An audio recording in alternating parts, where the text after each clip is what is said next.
Surabaya Mengaji. Yuk, dukung dakwah Surabaya Mengaji. Salurkan harta terbaik Anda untuk operasional dakwah.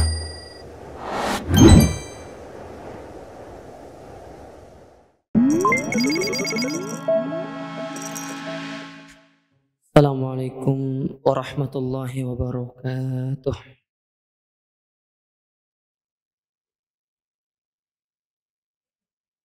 Alhamdulillahi rabbil alamin. Wa bihi nasta'inu ala umuri dunya waddin. Wassalatu wassalam ala Rasulillah wa ala alihi wa ashabihi wa mawalah. Wala hawla wala quwwata illa billah, amma ba'd. Kaum muslimin wal muslimat, para jamaah yang semoga senantiasa dirahmati Allah. Pertama-tama marilah kita senantiasa bersyukur kepada Allah Azza wa Jalla di kesempatan yang berbahagia ini. Allah Subhanahu wa Ta'ala kembali mempertemukan kita dan mengumpulkan kita di dalam majelis yang mulia ini, melanjutkan kembali kajian kita dari penjelasan 3 landasan utama yang ditulis oleh Fadilatul Syekh Muhammad ibn Shalih Al-Utsaimin rahimahullahu ta'ala.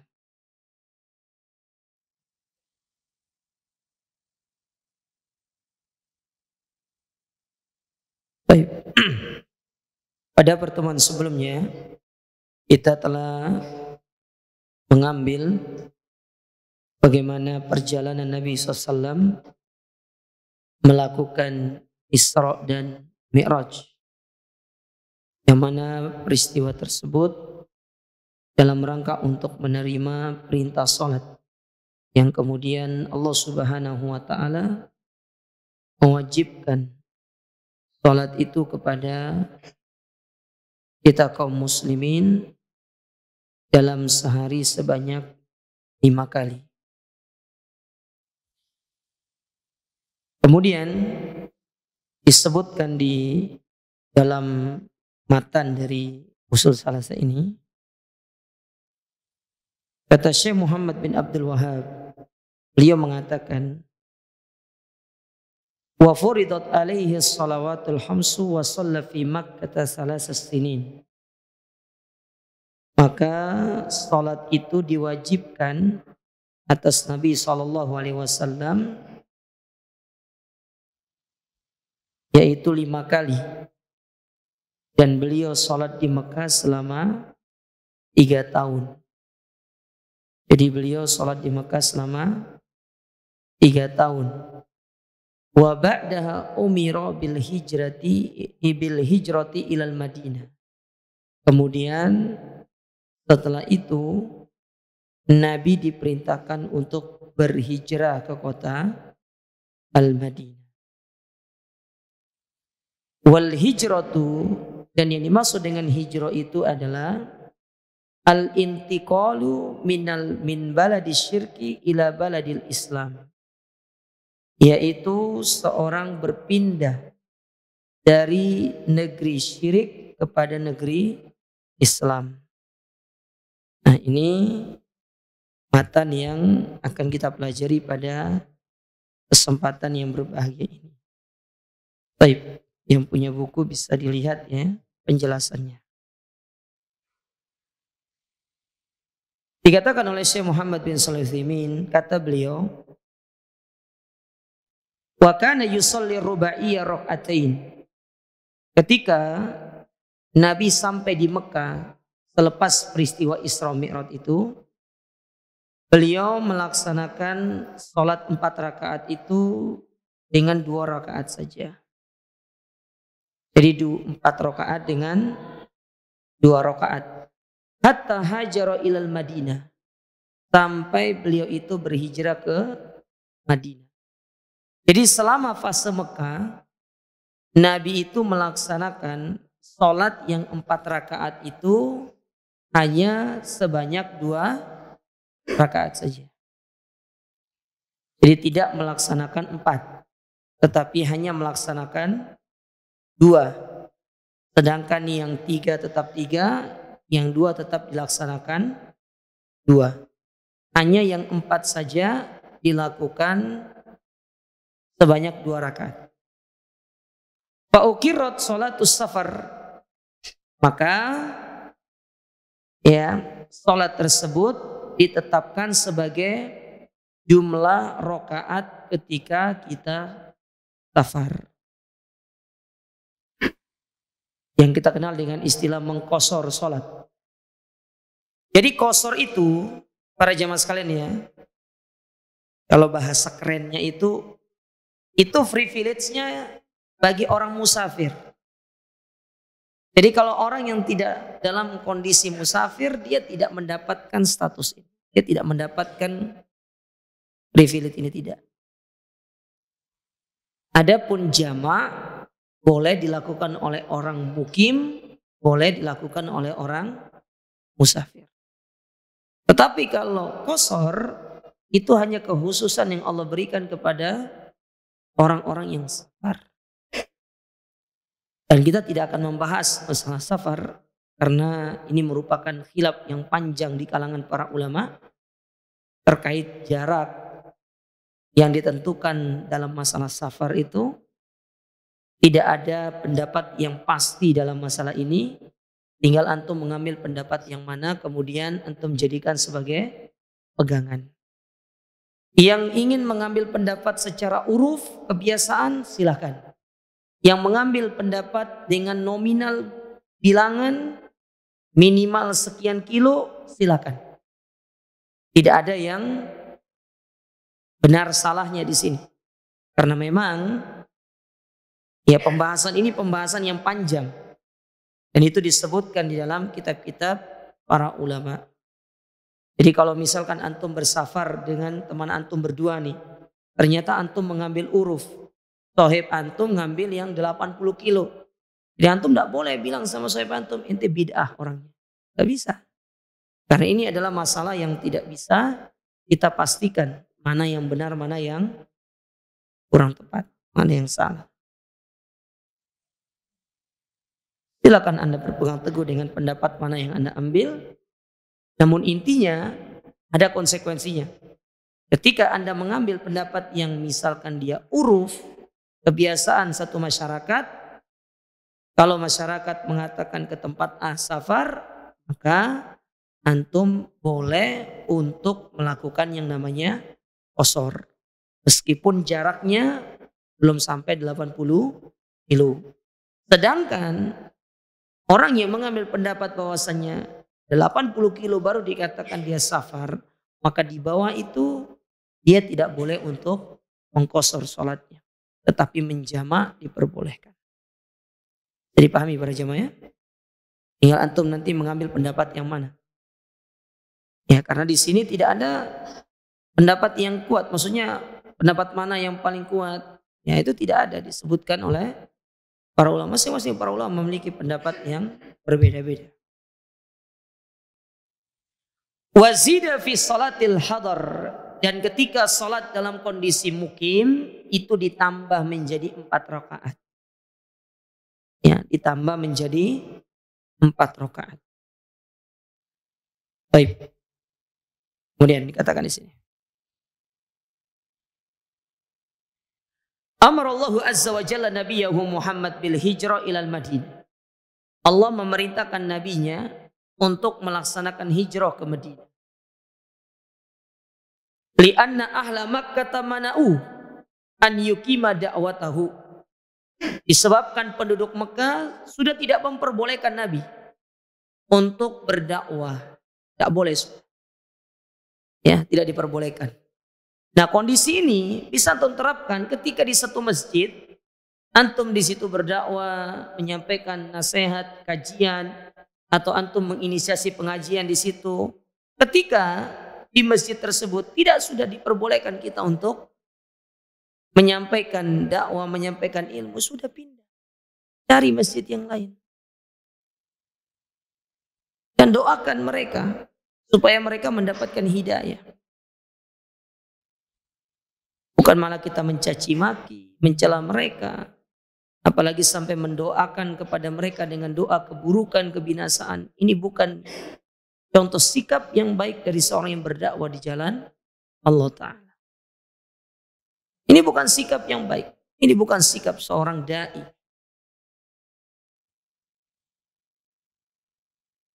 Nabi tidak pernah mengajarkan kita demikian. Mengajarkan kita untuk mencela, bahkan mendoakan keburukan orang-orang yang tidak mau menerima dakwah kita. Ini bukan sikap kita sebagai orang-orang yang berkecimpung dalam dunia dakwah. Karena Nabi SAW mengatakan, Udu'u ila sabili rabbika bil hikmati wal mau'idhatil hasanah.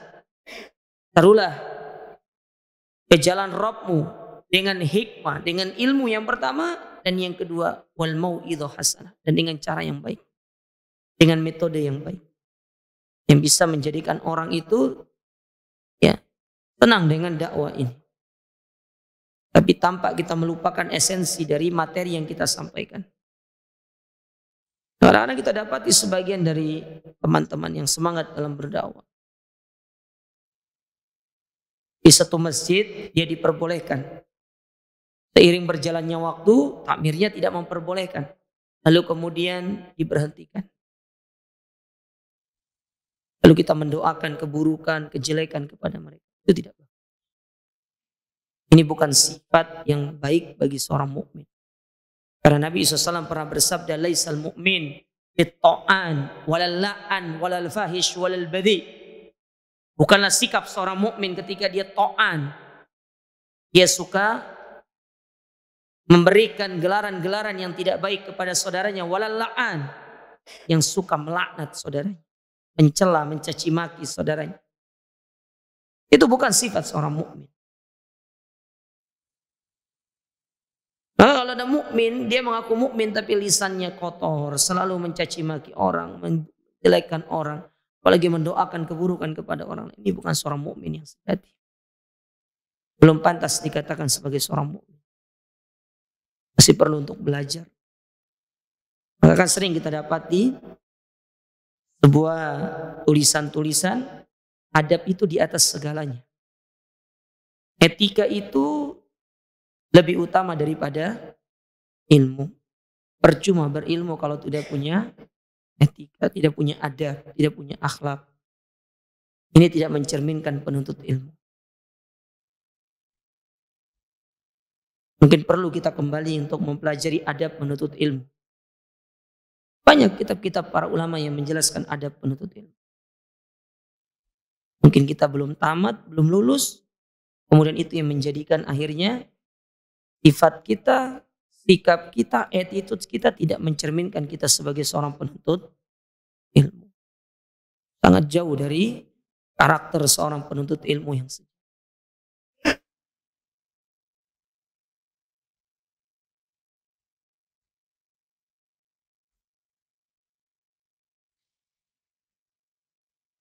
Wa fi syahri Rabi'il Awwal minal amis tsalits asyar minal bi'tsati, yaitu pada bulan Rabiul Awal dari tahun ke-13 setelah beliau diutus.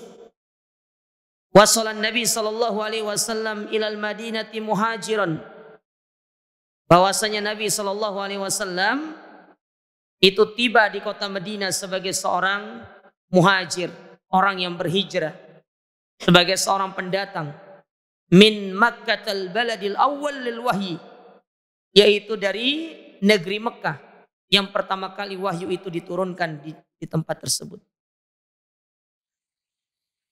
Wa ahabbil bilad ilallahi wa rasuli, yang mana Mekah itu merupakan negeri yang paling dicintai oleh Allah Ta'ala dan Rasulnya. Itulah Mekah. Dan itulah yang diucapkan oleh Nabi SAW ketika keluar dari Mekah. Ketika beliau keluar dari Mekah, ya kemudian beliau itu berada di sebuah Arwazah kalau tidak salah namanya. Yaitu satu tempat yang ketinggiannya itu sama dengan Safa dan Marwah. Tempat sa'i itu. Sama ketinggiannya.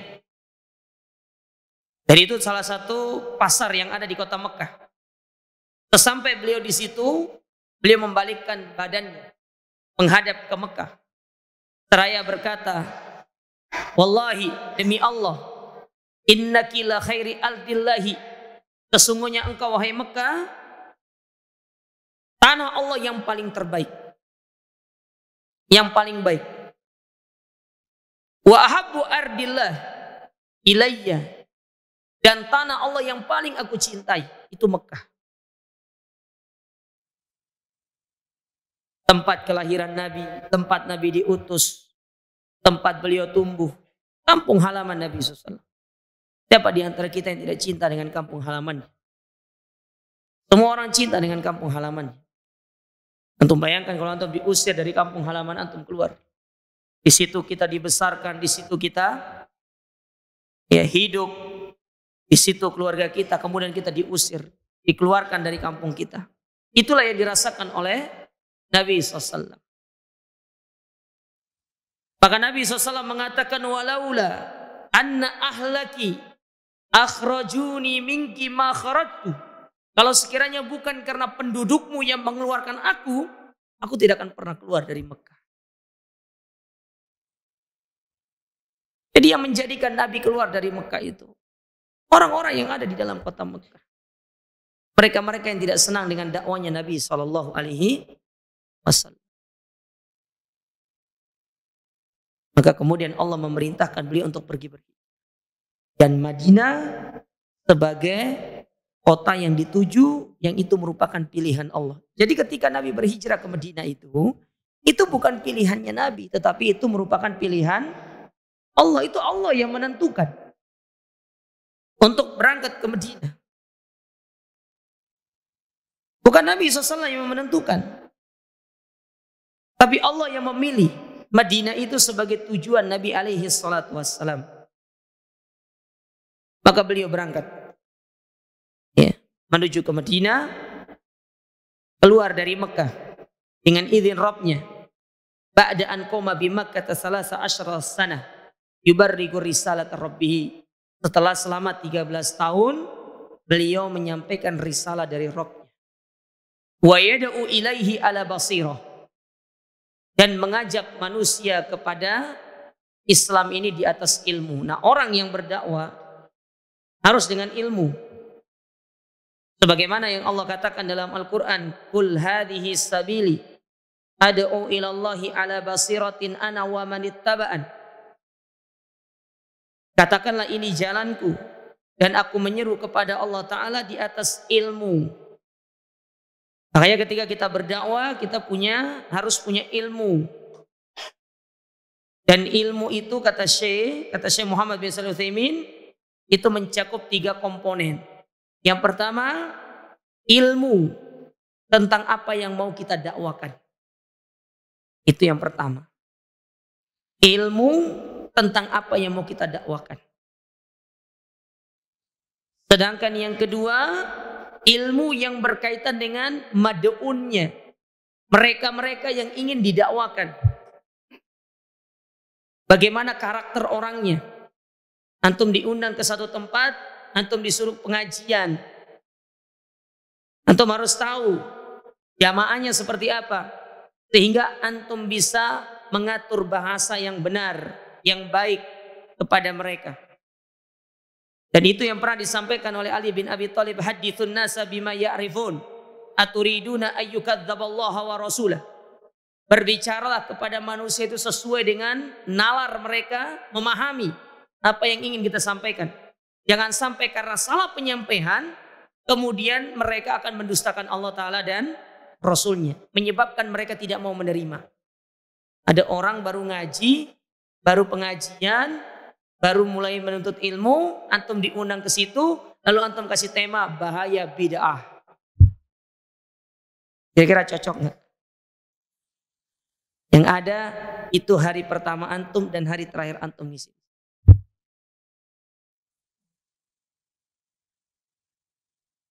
Ini orang belum kenal apa itu dunia ilmu.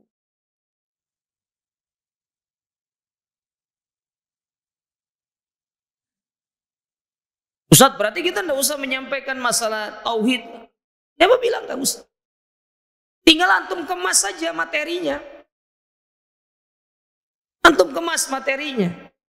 Semua materi itu bisa ditauhidkan.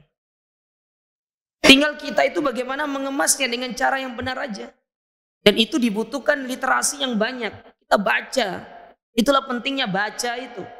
Sehingga tatkala kita memiliki kunuzul ilm, ya perbendaharaan ilmu yang banyak, kita akan bisa menyampaikan dengan hikmah kepada para jamaah.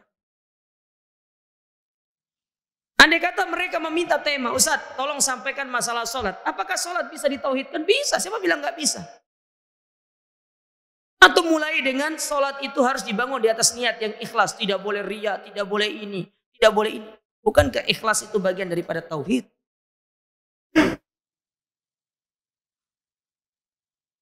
Bukankah syarat diterimanya sholat itu seorang harus mengikhlaskan ibadahnya? Antum bawakan dalil.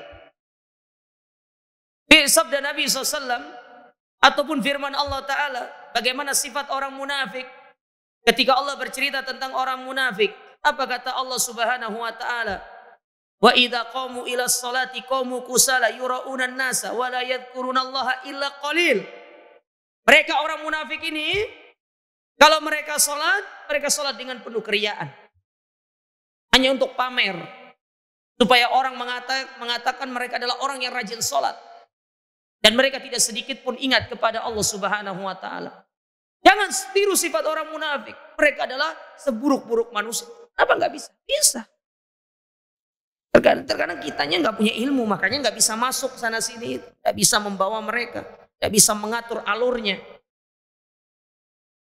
Kalau kita punya ilmu banyak, kita banyak membaca, gampang.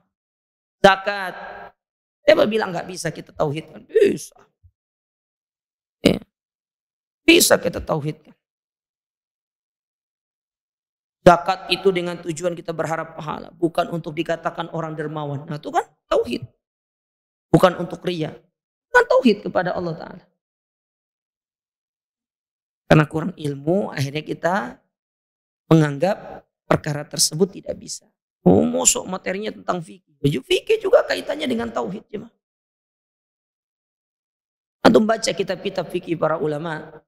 Kenapa para ulama membahas bab yang pertama, bab tentang toharo, supaya kita jangan lupa, selain kita mensucikan fisik kita, ada perkara yang perlu untuk disucikan pertama kali, yaitu mensucikan hati, mensucikan niat, dan itu yang paling utama di sisi Allah Subhanahu Wa Ta'ala, mensucikan hati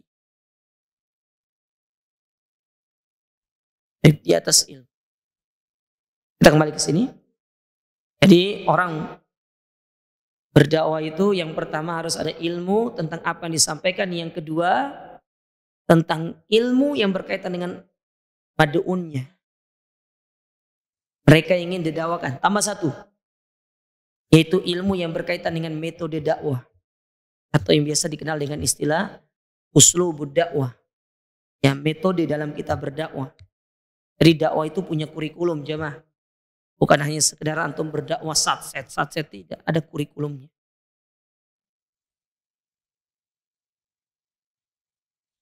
Nah, falam yajid min aktsari Quraisyin wa akabirihim siwa rafdi lidakwatihi. Maka tidak didapati, terutama dari pembesar-pembesar Quraisy, mereka itu mau beriman kepada Nabi SAW, melainkan mereka itu menolak dakwanya Nabi. Wal i'rad anha, berpaling dari dakwanya Nabi. Wal idza isyadid lirrasul sallallahu alaihi wasallam wa man amana bihi. Dan bahkan mereka itu mendolimi, menyakiti, menyiksa Nabi sallallahu alaihi wasallam serta orang-orang yang beriman. Lihat bagaimana dahulu keluarga Yasir, kemudian Ammar, Sumayyah. Bagaimana Sumayyah ketika ditahu dia beriman kepada Nabi SAW, maka apa yang terjadi? Dia dibunuh. Bagaimana Bilal bin Rabah, ya, dan sahabat-sahabat yang lainnya. yang mana mereka disiksa, disakiti, diintimidasi karena mereka masuk ke dalam agama Islam, tetapi tidak menjadikan mereka bergeming sedikit pun untuk meninggalkan Islam. Kenapa demikian? Keimanan mereka sudah masuk ke dalam hati-hati mereka. Kokoh. Tak kayak kita, keimanannya itu seperti air laut, kadang pasang, kadang surut. Kadang pasang, kadang surut.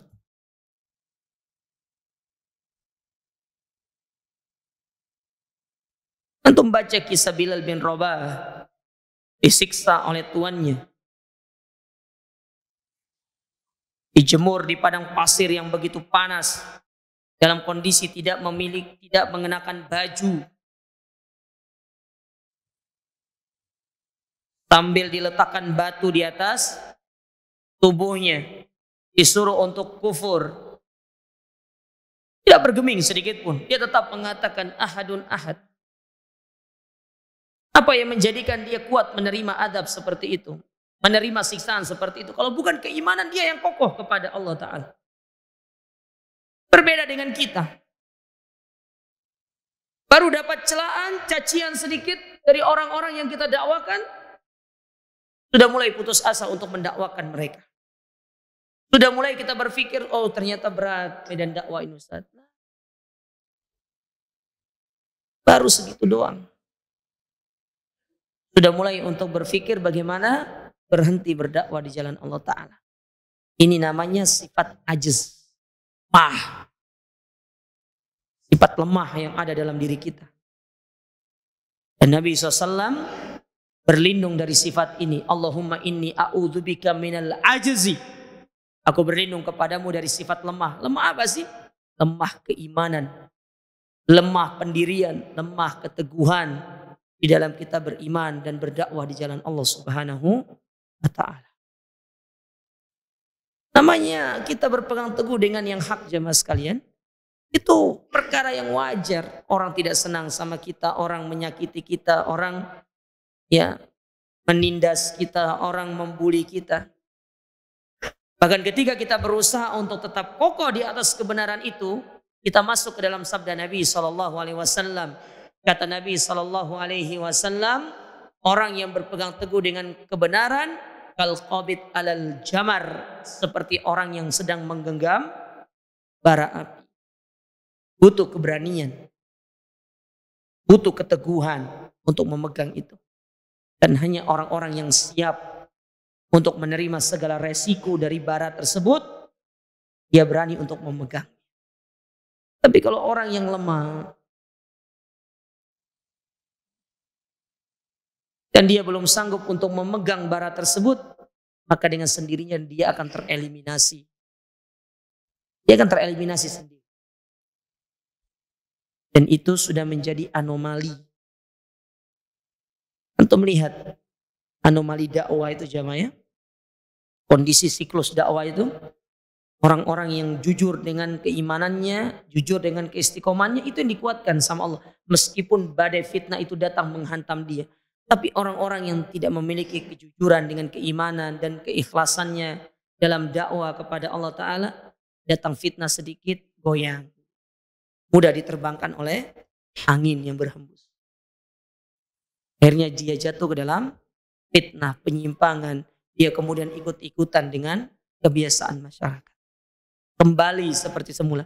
Dan pernah saya sampaikan di pengajian dari pagi kalau nggak salah, orang yang sebelumnya berada dia dalam kegelapan, lalu dia dapat hidayah, lalu dia kembali kepada kegelapan, kegelapan kedua itu lebih gelap daripada kegelapan yang pertama. Karena dia sebelumnya telah mengenal kebaikan, dia sebelumnya telah mengenal hidayah, lalu dia kembali kepada kegelapan tersebut, itu lebih gelap daripada yang sebelumnya. Maka hati-hati. Baik.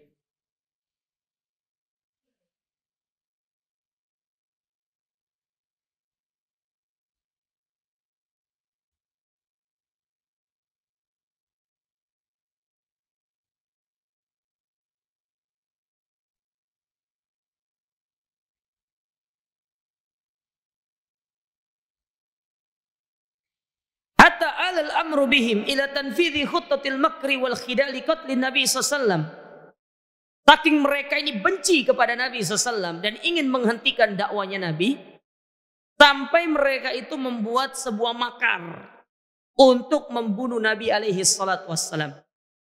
Haitsu ijtama'a kubara'uhum fi darin nadwa. Tatkala pembesar-pembesar mereka itu berkumpul di sebuah tempat yang bernama Darun Nadwa. Dari Darun Nadwa itu jadi tempat mereka berkumpul para pembesar Quraisy itu. Berkumpul, di situ mereka menyusun strategi, menyusun rencana apa yang ingin mereka lakukan di situ tempat. Nah, dulu apa namanya yang membunuh Hamzah itu? Wahsy. Di Wahsy ini ketika berhasil membunuh Hamzah radhiyallahu taala anhu, akhirnya dia kan dibebaskan sama Hindun, istrinya Abu Sufyan. Kemudian dia diberikan perhiasan yang digunakan sebagai janji kepada Wahsy kalau berhasil membunuh Hamzah bin Abdul Muttalib. Lalu dia dibebaskan. Akhirnya Wahsy ini dengan PD-nya datang ke Darun Nadwa, berkumpul bersama pembesar-pembesar Quraisy. Maka dilihat sama pembesar Quraisy itu seraya mengatakan, siapa yang mengizinkan budak ini untuk datang ke sini? Padahal dia sudah bebas. Dari situ dia memahami perkataannya siapa namanya Bilal bin Rabah. Meskipun engkau sudah merdeka, tetapi kalau engkau tetap kumpul bersama mereka, engkau akan tetap dipandang sebagai seorang budak. Tetapi dalam Islam tidak ada budak, tidak ada. Dan kalau sudah dia merdeka, maka dia dianggap sama di mata Islam. Dari situ dia baru sadar. Dia mendatangi Bilal, kira-kira Rasul mau memaafkan saya enggak ya? Saya mau masuk Islam nih. Kira-kira saya diterima enggak ya? Rasul menerima. Dia masuk Islam. Tetapi karena dia membunuh Hamzah bin Abdul Muttalib, paman kesayangan Nabi SAW, maka Nabi SAW sedikit kecewa kepada Wahsy. Dan itu ditebus oleh Wahsy ya ketika di perang Yamamah melawan Musailamah Al-Kadzdzab. Yang mana dia mengatakan seraya melemparkan tombaknya, dahulu tombak ini aku gunakan untuk membunuh orang yang paling dicintai oleh Rasulullah SAW. Dan sekarang tombak ini akan aku gunakan untuk membunuh orang yang paling dibenci oleh Rasulullah SAW, yaitu Musailamatul Kadzdzab. Dilempar. Dan memang Wahsy itu diantara kelebihannya pandai di dalam melempar tombak. Itu kehebatannya Wahsy. Jadi mungkin kalau dia ikut lomba lempar apa namanya? Mungkin menang dia. Jago dia. Akurat. Akurasinya bagus. Ya, tapi jangan suruh lempar mangga saja. Khawatirnya itu semua nanti gugur mangganya itu. Ya. Jadi kumpul di Darun Nadwa. Wa tasyawaru, mereka bermusyawarah. Madza yaf'aluna bi Rasulillah? Apa yang akan mereka lakukan kepada Rasul ini? Raw ashabahu yuhajiruna ilal Madinah, karena mereka melihat sahabat-sahabatnya Nabi ini sudah berangkat menuju Madinah. Ini orang-orang Islam sudah berangkat menuju Madinah. Sekarang gimana caranya nih? Gak boleh kita membiarkan Muhammad ini lolos. Wa annahu la budda an yalhaqa bihim wa yajidan nusra wal auna minal ansari alladhi baya'una ala an yamna'u mimma yamna'u minhu abna'ahum wa nisa'ahum. Yang mana orang-orang Ansar, mereka itu sudah berbaiat untuk membantu Nabi sallallahu alaihi wasallam. Ya, berbaiat untuk membela Nabi sallallahu alaihi wasallam. Makanya mereka ketika mendengar Nabi akan mau hijrah, mereka senang. Ya. Mereka senang. Dan orang-orang Quraisy ini, mereka mulai ketakutan. Karena kaum muslimin ini sudah mulai pergi untuk meninggalkan Mekah menuju Madinah. Kan perginya itu tidak bareng-bareng. Ada yang berangkat bertiga, ada yang berangkat sekian. Jadi memang sengaja disuruh untuk berangkat itu tidak bareng-bareng supaya tidak mudah untuk dilacak oleh orang-orang Quraisy. Berangkat, ada yang berangkat bersama keluarganya, Sampai ada pernah kisah itu, Sa'ad bin Abi Waqqas mau hijrah, dilarang sama ibunya. Ibunya dalam kondisi kafir. Bilang sama ibunya, karena kan sayang ibunya sama Sa'ad bin Abi Waqqas ini. Apakah engkau akan meninggalkan aku di Mekah? Maka Sa'ad bin Abi Waqqas, ayo ikut bersamaku ke Madinah. Kalau aku tidak mau bagaimana? Maka kata Sa'ad bin Abi Waqqas dalam sebuah riwayat, andai kata engkau memiliki nyawa 100, lalu 100 nyawa itu hilang satu-satu untuk melarangku berhijrah, itu tidak akan menghalangiku dan aku tetap berangkat untuk menyelamatkan agamaku. Ini ibunya yang larang. Sayang sekali sama Sa'ad bin Abi Waqqas. Tapi dengan tegasnya Sa'ad bin Abi Waqqas mengatakan kepada ibu, andai kata engkau punya 100 nyawa, lalu hilang satu-satu untuk menghalangi ku berangkat berhijrah menuju Rasulullah, menyelamatkan agamaku, itu tidak akan pernah menghalangiku. Kadang-kadang kita di antara penghalang terbesar untuk kita berhijrah yaitu keluarga kita. Keluarga yang menjadikan kita terhalangi untuk berhijrah itu. Dan ini banyak terjadi. Ada orang dia tidak berani berhijrah dari pekerjaannya, salah satu sebabnya karena keluarganya. Keluarganya.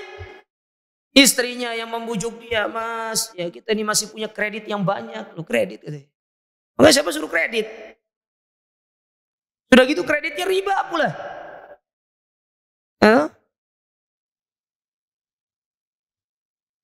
Ini segala macam segala. Ya. Subhanallah.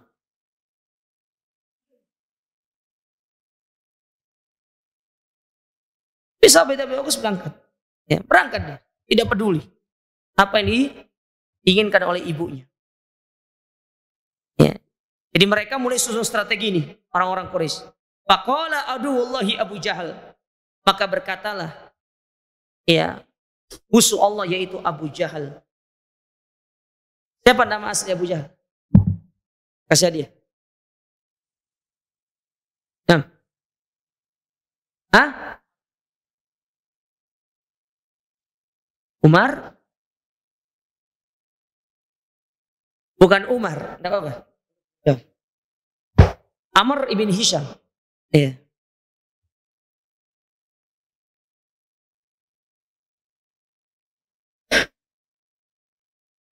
Amr ibn Hisham, ya. Jadi berkata Abu Jahal ini, ya diberikan gelar Abu Jahal itu karena dia cerdas tetapi bodoh. Apa maksudnya cerdas tapi bodoh itu? Dia sebenarnya pintar.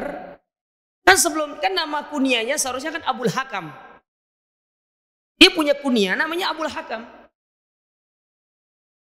Jadi semasa jahiliyah dia itu adalah orang yang penuh dengan kebijaksanaan orangnya. Orang yang pintar Abul Hakam ini. Tetapi karena kepintarannya dia tidak mau beriman, maka Nabi beri gelar dia Abu Jahal.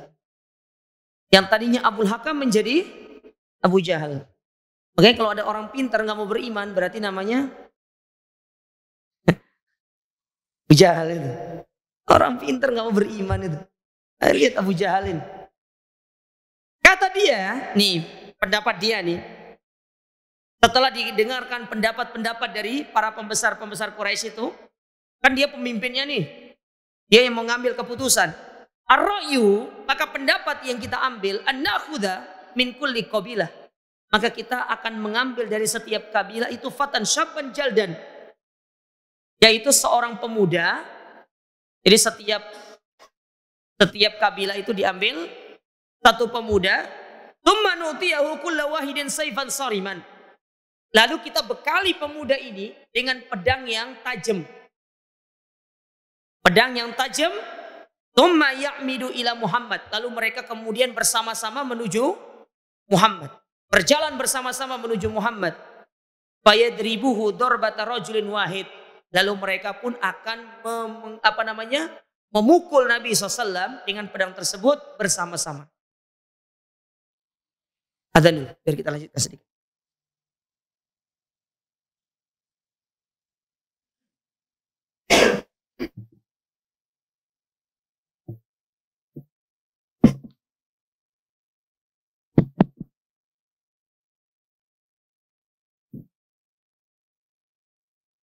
Allahu Akbar, Allahu Akbar.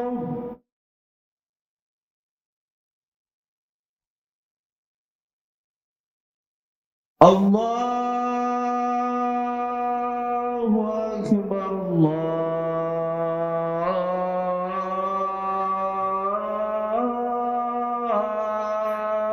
Akbar.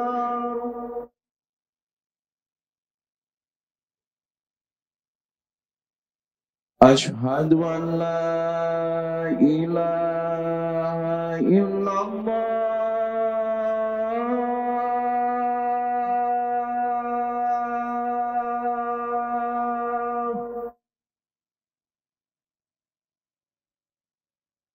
Ashhadu an la ilaha illallah.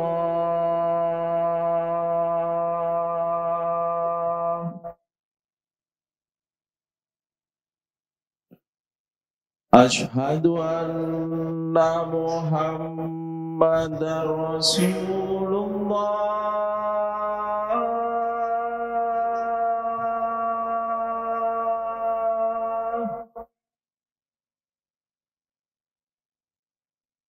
Ashhadu anna Muhammadar Rasulullah.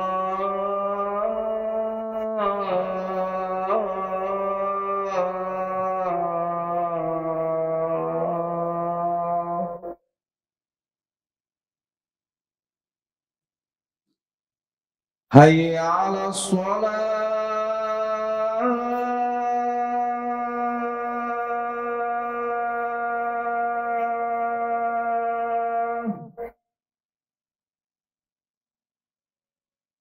Hayya 'alas shalah.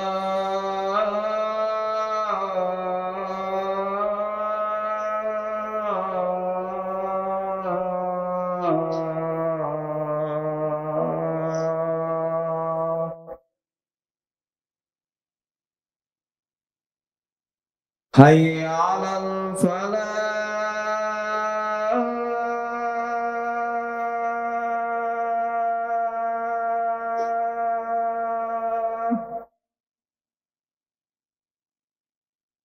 Hayya 'alal falah.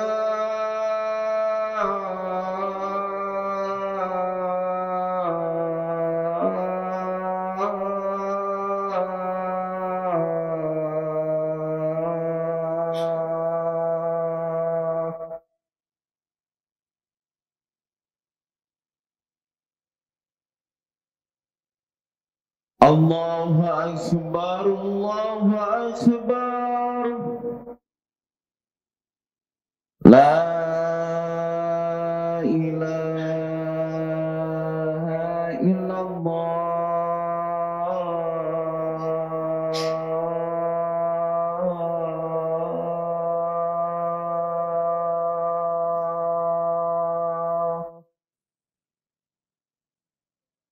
Baik, kita lanjutkan sedikit. Jadi pendapat yang diambil itu, jadi diambil pada setiap kabilah itu seorang pemuda yang perkasa, kemudian masing-masing kita beri pedang untuk mencari Muhammad, kata mereka. Lalu mereka akan menebas Nabi SAW dengan sekali tebasan, ya, sekali tebasan. Fayaqtulu wa nastarihu minhu, dan kita pun akan selesai dari dia. Fayatafarraqa yamuhu fil qabail, sehingga darahnya Muhammad itu akan terbagi-bagi dalam kabilah-kabilah. Maksudnya kalau banyak yang membunuh itu sulit untuk dituntut, gitu loh. Kalau satu kabilah yang membunuh itu gampang nuntutnya, apalagi kabilahnya Nabi ini kabilah besar, Abdi Manaf. Siapa yang tidak kenal Abdi Manaf? Kabilah Quraisy yang mulia. Jadi supaya Abdi Manaf ini tidak menuntut kepada pembunuhnya, maka diambil dari setiap kabilah itu satu orang. Sehingga kalau banyak yang membunuh, dia tidak tahu menuntut yang mana. Fala yastati'u banu Abdi Manaf yakni asyiratan Nabi SAW an yuharibu qaumahum jami'a. Nah, tidak bisa untuk diperangi nanti kabilah tersebut karena kan banyak yang membunuh. Fayardawna biddiyati panu'tihim iyaha. Maka ya justru mereka akan setuju dan kita akan berikan diat itu kepadanya. Nah, rencana sudah matang, mereka sudah menyusun strategi, dilakukan malam-malam untuk menggerebek rumahnya Nabi SAW. Tahu-taunya tidak didapati Nabi di situ. Yang didapati adalah Ali bin Abi Thalib radhiyallahu taala anhu. Nah, tentu bisa baca cerita lengkapnya itu dalam di sirah Nabi SAW. Di antara buku sirah yang bagus ya seperti tulisannya Syekh Safiyur Rahman Al-Mubarakfuri Ar-Rahiq Al-Maktum itu bagus. Ya, itu kalau tidak salah ya buku sirah yang pernah mendapati penghargaan. Saking bagusnya buku. Atau antum sering-sering hadir aja kajiannya Ustaz Firanda. Dan insya Allah di sini tempatnya kan. Sering-sering hadir, antum dapat pelajaran sirah. Antum cari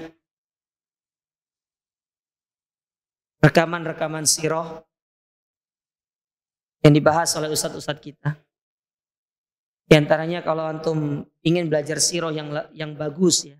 Ini sepengalaman saya, tidak ada di Indonesia ini menurut saya yang paling bagus sirahnya kecuali dari guru kami Al-Ustadz Abdurrahman At-Tamimi. Hafizahullah ta'ala. Beliau adalah orang yang paham sekali terkait masalah sirah Nabi SAW. Ada rekaman-rekaman beliau mungkin antum bisa dengar. Ya, luar biasa sekali pemahaman beliau terkait masalah sirah.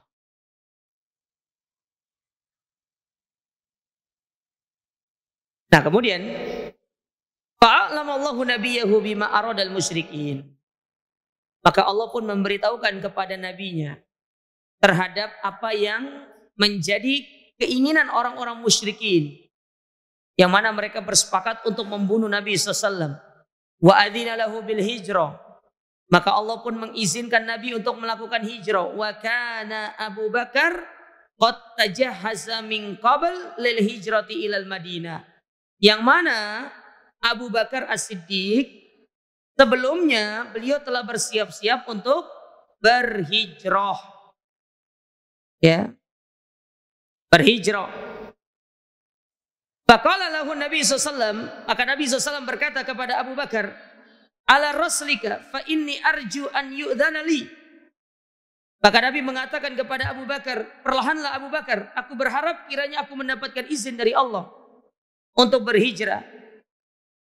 Ya. Jadi maksudnya Abu Bakar ini, beliau ingin menemani Nabi SAW berhijrah. Beliau tidak mau berhijrah sendiri, ingin menemani Nabi. Fata'akhara Abu Bakar liyashaban Nabi SAW. Maka Abu Bakar pun menunda hijrahnya untuk menemani Nabi sallallahu alaihi wasallam. Qalat Aisyah, kemudian Aisyah berkata, "Fa bainama nahnu fi baiti Abi Bakar fi nahri dhahirati fi muntasafin nahar."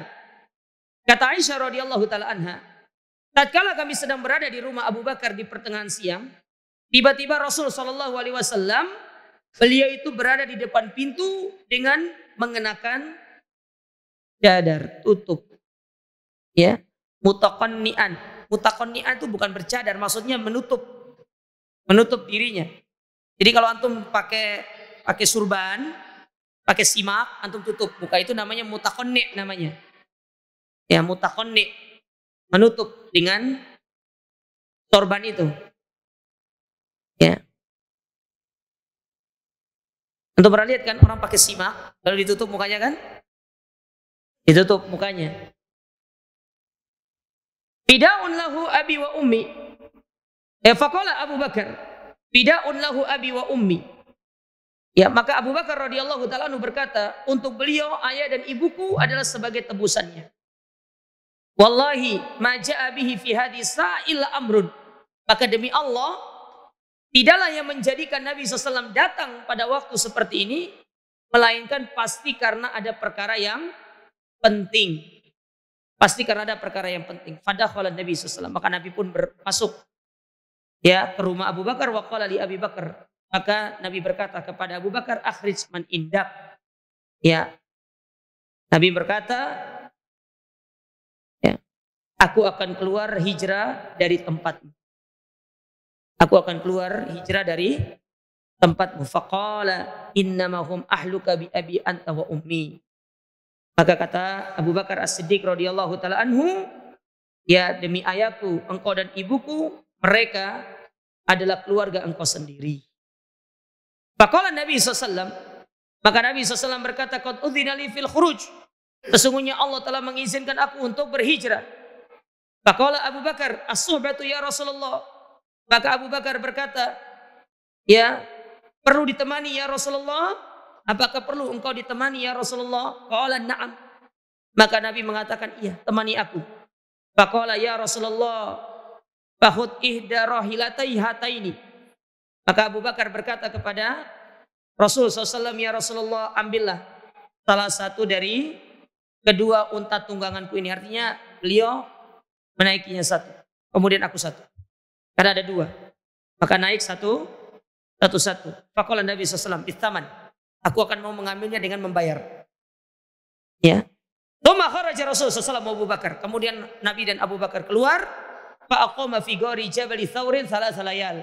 Ternyata keluarnya itu bukan ke jalan yang biasa dilewati, tetapi menuju ke arah Gua Tsaur. Gua Tsaur itu arah selatan. Sementara kalau mau ke Madinah itu arah utara. Jadi Gua Tsaur itu selatan. Sementara Madinah itu arah utara. Kalau antum dari Mekah. Ini strategi supaya orang-orang Quraisy tidak mengejar Nabi SAW. Jadi beliau mengarah ke Yaman. Sebelum kemudian akhirnya nanti berputar menuju ke Madinah. Karena kan orang Mekah itu kalau mau ke Madinah kan ke utara. Naiknya ke utara. Kalau ke selatan itu ke Yaman. Berbeda kalau orang dari Madinah ke Mekah itu ke selatan. Ya makanya kalau antum di Madinah itu antum sholat menghadap selatan. Karena Ka'bah itu kan terletak di selatan. Terletak di selatan. Coba antum lihat peta. Madinah itu terletak di utaranya Mekah. Sementara kalau Gua Tsaur itu terletaknya di utaranya. Di selatannya. Jadi Nabi itu ngambil ke selatan dulu. Kemudian baru mutar naik ke utara. Seperti itu Nabi berhijrah, dan insya Allah kita akan lanjutkan nanti pada pertemuan berikutnya. Kita masih pada pembahasan berkaitan dengan hijrah Nabi sallallahu alaihi wa ala alihi wasallam. Wallahu a'lam bishawab. Akhiri subhanakallahumma rabbana bihamdika asyhadu an la ilaha illa anta astaghfiruka wa atubu ilaik. Wassalamu alaikum warahmatullahi wabarakatuh.